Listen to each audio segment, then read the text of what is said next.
அஸ்ஸலாமு அலைக்கும் அன்பு நண்பர்களே, மதீனா முனவ்வராவினுடைய மிக முக்கியமான விடயங்களை உங்களோடு பகிர்ந்து கொண்டிருக்கின்றோம். சுருக்கமான வரலாற்று குறிப்புகளைத்தான் நீங்கள் என்னோடு சேர்ந்து பார்க்கின்றீர்கள். நீங்களும் என்னோடு அந்த வரலாற்றுக்குள் 1400 ஆண்டுகளுக்கு முன் செல்வதை போன்ற உணர்வுகளை இந்த வீடியோக்கள் நிச்சயமாக உங்களுக்கு தரும்.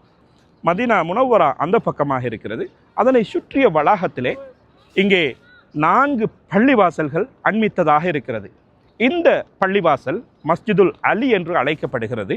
இந்த பள்ளிவாசல் அலி ரலியல்லாஹு அன்ஹு அவர்கள் கலீஃபாவாக இருந்த பொழுது இந்த இடத்திலே தான் பெருநாள் தொழுவித்த இடமாக இருக்கிறது.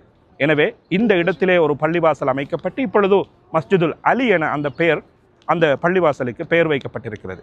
அதற்கு பிறகுள்ள இதோ எனக்கு பின்னால் இருக்கிற இந்த பள்ளிவாசல் இது மஸ்ஜிதுல் அபூபக்கர் பள்ளிவாசல் என்று அழைக்கப்படுகிறது. இந்த இடத்திலே அபூபக்கர் சித்திக் ரலியல்லாஹு அன்ஹு அவர்கள் கலீஃபாவாக இருந்த பொழுது இந்த இடத்திலே தான் பெருநாளை தொழுவித்திருக்கிறார்கள். ஆக அந்த அடிப்படையிலே அந்த இடத்துக்கு மஸ்ஜிதுல் அபூபக்கர் என்று சொல்லப்படுகிறது. அதற்கு பிறகு இதோ இருக்கிற இந்த சற்று பெரிய பள்ளிவாசல், இந்த பள்ளிவாசல் மிகவும் முக்கியமான ஒரு பள்ளிவாசலாக ரசூலுல்லாஹி ஸல்லல்லாஹு அலைஹி வஸல்லம் அவர்களுடைய வாழ்க்கை வரலாற்றோடு பின்னி பிணைகிறது. அந்த பள்ளிவாசலை அடுத்த வீடியோவிலே பார்ப்போம். பாருங்கள். தமிழிலே இது போன்ற மிக அரிதாக கிடைக்கின்ற காணொளிகளை அனைவரும் அறிய இந்த வீடியோக்களை அதிகமாக ஷேர் செய்யுங்கள். நீங்கள் முதலாவதாக எனது வீடியோக்களை பார்க்கும் ஒருவராக இருந்தால் கட்டாயமாக ஃபாலோ செய்து கொள்ளுங்கள், சப்ஸ்கிரைப் செய்து கொள்ளுங்கள்.